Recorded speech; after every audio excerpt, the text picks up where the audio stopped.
Nope. Yep. Nope. Yep. Nope. Yep. Dare I say, Star Wars is back? Okay, maybe I wouldn't go that far, but Maul is definitely a step in the right direction. This is what we have all been asking for. This is what we have been craving from Star Wars. My God, watching this season, I felt like I was watching an old season of like the Clone Wars or something. The absolutely perfect. Honestly, guys, I think Star Wars should just divert all its attention into making absolute banger animated shows like Maul. Honestly, I'm convinced after watching this season, we need a Vader animated show because they are killing it in the animated section, okay? Live action, I don't know what the fuck those guys are doing. But when it comes to animation, oh, that's what we need. Give us more of that content. Focus more on the animation department. Y'all can just close down the live action department for now, honestly, okay? Especially with the Mando and Grogu, whoo, close it down, okay? Divert all the attention to the animation. Maul is absolutely crazy, guys. So incredible and honestly, so refreshing. It's great to love Star Wars again. Thank you guys so much for joining me. And today we are talking Maul, ShadowLord.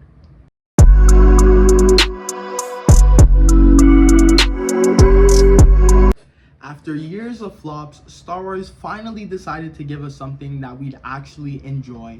And guys, I am absolutely delighted to say that Maul is genuinely perfect. It is amazing. 10 out of 10, start to finish. My only complaint would be that it's only 10 episodes, but it's 10 episodes of straight gas, so honestly, it's all good. The first couple of episodes really just feel like a vendetta revenge hunt for Maul.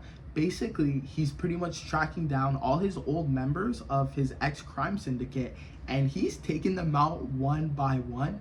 And honestly, guys, Maul is absolutely ruthless. He's cold, calculated, cunning. This is like the best version of Maul, I think, besides like Mandalore Takeover Maul. I would say is like my other favorite version of Maul, but this Maul has to be my favorite. He is actually so sick, okay? We got a couple of scenes of Maul just dropping in, taking them down. We actually start the season with this crazy chase with Maul's crew, and right when they get caught by the police, Maul himself makes an appearance. Do. The fight scenes, choreography, insane, guys. The animation is genuinely god tier. Like, I'm talking Clone Wars times a million. The animation genuinely, every episode shot just to see like how incredible the animation actually is. I will say they did an amazing job. But Maul's revenge hunt, incredible, okay?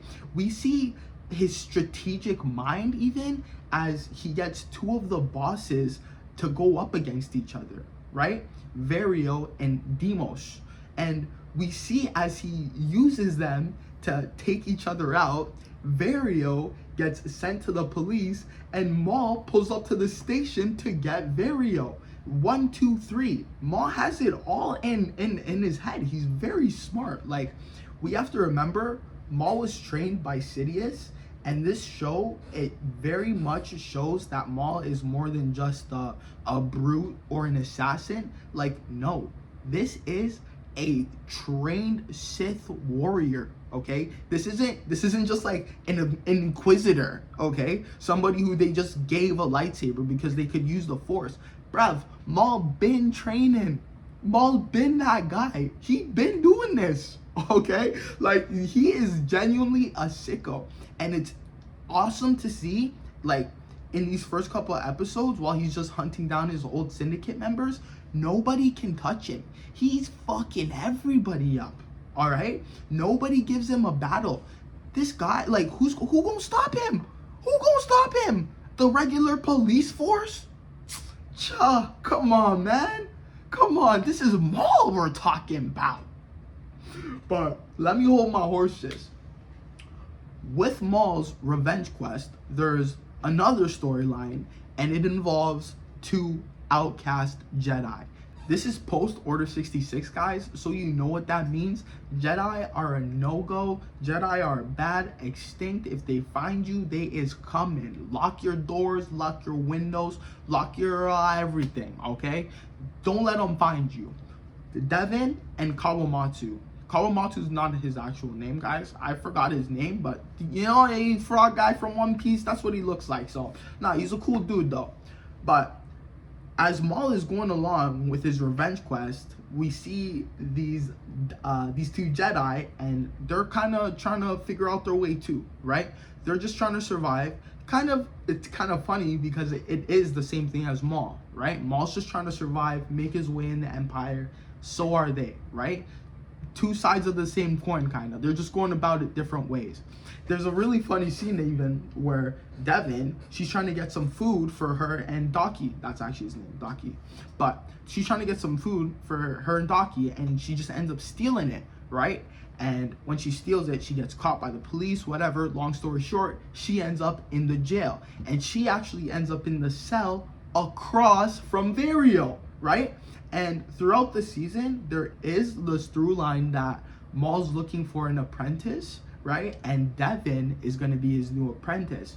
And Devin may eventually be like a Darth Talon kind of figure, you know? It is really good, their through line through the series, you know? Like, I will say, it doesn't feel rushed. They really take their time building it up. And it starts in the very first episode, right? When Devin's locked up and Maul is actually the one to come and save her. It's not her Jedi Master, right? It's Maul that breaks her out. And when Maul breaks her out, it's crazy. We get this insane car chase. He basically steals Vario because he goes to kill Vario, actually. But Vario actually ends up being one of my favorite characters in the season, guys. He's just really funny, you know, to like break the ice in those serious moments. He's got those one-liners. My man's is doing whatever he has to survive, bruh. Maul comes in his cell and he's like, yo, bro, I swear it wasn't me, dog. It wasn't me, bro. This guy starts snitching on him like, yeah, you know, they brought him in a buffet or something. This guy starts telling all the names, and he's like, you know what, even I'll help you take him down. So Vario is added to Maul's crew, right? And for the next couple of episodes, Vario actually helps Maul take down some of the other crews that Maul was going after, right? But as they're going on Maul's vendetta, obviously he starts to stir up some trouble, right? And there's a specific detective that's going after Maul during this entire season, right? And the detective, his name is Lawson, right? And Lawson is really interesting because even though he's in a police unit on a world that's controlled by the Empire, he doesn't really love the Empire, right? Even when he first comes across Maul and he has Maul's face in the scanner and he puts it into the system, immediately it tells him, you got to call in the Empire. This is a super classified threat, so we need to deal with this. But Lawson, he refuses. He doesn't really like the Empire that much. So although he's working within the Empire somewhat, we can see the people don't really love the Empire. And I just like how that flushes out the world more, because it's not really Empire and rebellion, you know? Like, not everybody living in the Empire loves the Empire, right? Some people remember the Republic, and it seems like Lawson is definitely one of those guys, because eventually there comes a time where he helps Docky and Devin, where I don't think a lot of people would, and they would hand them in, right? So he's got his own conflicting feelings towards the Empire, and we find out that his partner that he's divorced from, she actually works in the Empire. So maybe he's got some inside knowledge to how they actually do things, and that's where his disdain for the Empire comes from, because it definitely comes from somewhere. Most people seem like they're not okay, but they're okay with the Empire, you know, just trying to find their way in the galaxy. But it is a very unique look at how the police unit isn't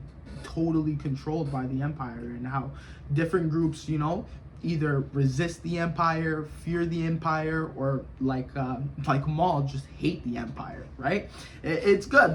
It makes the galaxy just feel a little bit more lived in, which we can all appreciate. But the story super takes a big spin, big switch at the mid-season when the Empire finally gets called in. Guys, the story changes from a revenge quest to a plot to leave the city. Because let me tell you something, guys. When the Empire comes in, they come in like the feds. They come knocking down your door. They come with a warrant. FBI, open up! May I come in? No. We're coming in now. Take down the door. Take everything. Handcuffs. Nah. The Empire is like the feds on crack, bro. They come in, shut everything down. Lawson is like, oh my god. It's actually Lawson's partner, Two Boots, who's a droid. And because of protocol, Super goes behind Lawson's back and calls in the Empire, which is crazy, right? And the whole season, this is when Maul's manipulation of Devin, it really starts to kick in, right? So he had her in the holding cell, right? He released her. He brought her back to his hideout, and then he put her back in captivity. But he told her, you can get out when you want to, pushing herself to delve more into her dark side and go deeper, go more into the Force. She finally manages to break free. She ends up running back to Daki though. But it's very important because the conversations that Maul has with her, he's very good at just getting in her head, He's like, you're a former Jedi. Why are you living like this? Like some peasant, like some scrub, when you could use your power, fight, take back what's yours. And he hits her exactly at her soft spot, because the whole time the thing with her and Daki is she wants to do something. She feels useless. She's a former Jedi. But Daki he's preaching patience, to wait. There will be an opportunity. But she's getting restless. And Maul is stirring that restlessness inside of her, right? He's breaking her down mentally. He's gaining her trust. There's a moment, right, where Devin, she's found out as a Jedi. And this is another big compliment I have to the series, guys. The Inquisitors, they made them fire. They made them sick. Bro, that one, Merrick and Ahsoka, he got one-shotted by Ahsoka. Merrick and Maul? Bro, the guy is like a hunter, like assassin. He's fucked. He tracks down Devin and he's giving Devin the beats, okay? Stomping the brakes off of her. Maul pulls up to save her, okay? It's like little things like this. He's like little by little gaining her trust, Even when they first meet, she's like, I know who you are. You're Maul. I can't trust you. And he's like, listen. I'm not that guy no more. The Empire is both of our enemies. Why don't we just, couple up and, I'll teach you Wagwan. I'll teach you the ropes for real. I'll teach you some real power, And she's like, nah. But times like this, he be popping up to save her, It's just really good. It's amazing, throughout the whole series. So I gotta say, they did that one good. They laid the groundwork. They did. But guys, I gotta say, the choreography is genuinely off the charts, okay? All the fights are dead ass, just crazy. The chases, the explosions, the fights, the lightsaber bro, oh my god. When the Inquisitors get called in, oh, it's actually crazy. We get Devin and Maul versus Merrick Okay, then we get Merrick and the other Inquisitor versus Maul, and it's actually crazy because they put him on the back burner, and there's an episode where they get his leg, right? And he manages to escape. And in this episode, it's really interesting what they do with Maul, guys, because they make him more sympathetic. And I don't know if sympathetic is the right word to use, but I would say they add more nuance to Maul, right? He's still rage-filled and after revenge, but there's this one episode where just they add so much depth to his character, right? When he's struggling to get back to his hideout, right? After his fight with the two Inquisitors, his leg is like busted up. He's seeing visions of his past, you know? And I really like what they do there, right? They show Sidious training him, Sidious taking him from his family, you know? Like, it's really good what they do. Like, Maul's story is very, very tragic at the end of the day. Like, the guy has lost a lot of people. Ripped from his home, from his family as a child, trained by Sidious, tortured by Sidious, more actually, you know, to be more accurate. Like, you know, like it wasn't much of a training, it was more of like a torture session until you could just hang, you know, until you can hang with the program. And then after, discarded by Sidious, okay, sliced in half by Obi, all right, went crazy for a little bit as like some spider monster in the caves, brought back, reunited with his brother, had his brother, and then Sidious took his brother away from him again. Like, bro, the guy can't catch a break. And that doesn't mean that like, oh, like he's a good character and he's just like misguided. Like, don't get it twisted. Maul is still very much an evil, manipulative, you know, bad character, but there's nuance there. You know, like I can look at him and be like, yeah, I get it, bro. Like you've been through the ringer a little bit. I understand. You're still a fucking horrible person, but you're fucking cool though. So there's that. You know, but they be adding layers to Maul's character, which always appreciate it. This is literally, they show us Maul at like his peak, right? And they'll show us Maul struggling to get back up. But every time, that hatred, that need for revenge, it brings him back up. He gets through. Again, like, one of the best versions of Maul, guys. Cold, calculated, strategic, tactic. Oof. Oof.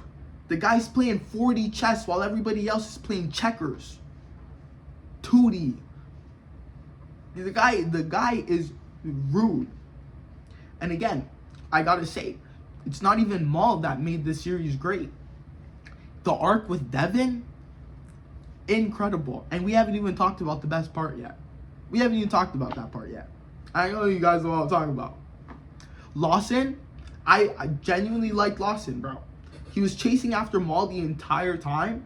And what made Lawson even more likable to me is the fact that he was trying to do this all under the cover. He was trying to do this off the book. Like, he was really just trying to apprehend Maul without having to bring in the Empire, without having to do all that. He fucking hates the Empire too. I can respect that. A man of honor, of morals. Even though that he's on the right side of the Empire, he sees what the Empire is. And he's got a big twist at the end too. Vario was cool. Again, I loved Vario. Okay. But this, guys, the last couple episodes is when it gets insane. So they're scrambling to find a way off planet. Devin and Daki, they end up going to Lawson's house. They actually end up roping in Lawson's son, Riley, into this. So they all need to go, right? Maul's group and Lawson's group, they end up actually teaming up because they all need to get off the planet, right? Lawson, he committed a crime or something because Riley, he was actually apprehended, right? And Lawson broke into the station, got him out, and Two Boots, Two Boots' arc is great. From calling in the Empire at the start of the season or at the midpoint to at the end of the season, he's turned against the Empire. He literally breaks Riley out of jail, joins up with Lawson's group and Maul's group, and they all start making their way and they're trying to get out of there, right? Lawson, he says that he's got some girl, right, that he knows from his contacts as a police officer, some smuggler who can get them off planet. They all go to meet her. Thing is, it's a trap. The Inquisitors are already there. They're literally in the elevator, going down, about to walk into the biggest trap, and they just go, right? Devin's like, you know, this doesn't feel right. So they follow her instincts and they all leave. Insanity. But this, the Empire, right on their necks, okay? They don't have that much of a head start. So they get going, and this is when the Inquisitors catch up to them, right? And they're basically, boom, running from the Inquisitors. They think that they get away. They think they've made it to safety. And this is when the big dog himself, Big Dog Vader, comes out. And guys, I will say, Star Wars, their handling of Vader is top tier, okay? In the games, in the shows, right? Vader, like, they know how to do Vader. He's imposing, strong. Like, strong is like an understatement, okay? He's like a force of nature. The way Vader pulls up on them, and when I say effortlessly, I mean effortlessly just deals with 3 Jedi at once. Not Jedi, well, you know Maul's not a Jedi, but you know what I mean. 3 at once. Daki is a Jedi Master. Devin, she's like a Jedi Knight, something, you know, definitely more than a Padawan. Maul, trained by Sidious. And Vader crushes all of them effortlessly, bro. It's insane.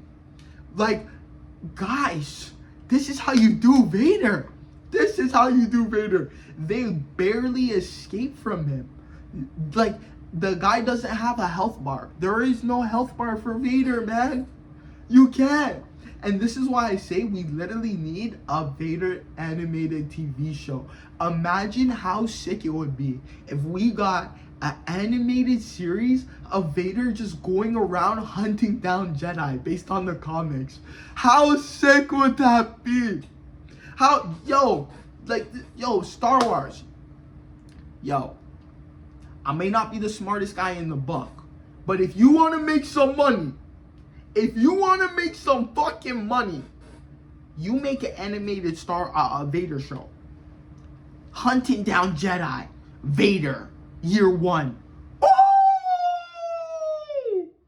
See him on Mustafar? Oh, bruv, come on. Come on. Cards in your court, Disney. Just saying. Guys, the impact speaks for itself. You know, like, I don't even have to say too much about Vader. His appearance, I'm glad that it was like a little appearance. Everything I needed it to be. It wasn't too much, wasn't too little, and the characterization absolutely nailed it. So I'm gonna just let it speak for itself. Vader is always a treat, bruv. And when done right, oh, delectable. Honestly, delectable. Even the season 2 setups, it's coming in strong. Coming in strong. At the end of the series, Lawson, we think that he's dead, but we all know he's not dead. And Lawson is actually the only one to see Maul's betrayal of Daki. So I say Maul is so cold. In the final episode, okay, I'm thinking, oh my god, maybe Maul's gonna turn a leaf. Maybe they really are all gonna escape. You know? Maul and Daki, they're going at it. And Daki's like, we can do this. We can win. Maul's like, nah, nigga, we can't. force pushes Docky into Vader. Vader crushes Docky. Devin sees everything. Everything. Maul's like, no, you're not strong enough yet. Come with me, I'll make you strong enough. And his manipulation is complete. Yo, like the way they did it. But here is the kicker. Lawson was there to see it. And Lawson isn't dead yet. So Lawson could potentially be there to tell Devin what actually happened. Or Devin's going to go off the deep end for a while. Go Darth Talon mode. And then maybe Lawson's going to bring her back. Who knows? Things are actually wide open for season 2. And if season 2 is as good as season 1, then guys, we will have absolutely no problem. Let me know your guys' thoughts. Did you watch Maul? I mean, I know Star Wars has kind of been in the gutter for the last little bit, but guys, dare I say, they made a little comeback with this one. This shit was gas. Let me know what y'all thought though. I always want to hear y'all thoughts. And if y'all have any recommendations for me, drop them down below. But you guys know I will be back with another one. If you stayed around for this long, hit that subscribe button for me, y'all. Appreciate y'all for watching, and we'll be back.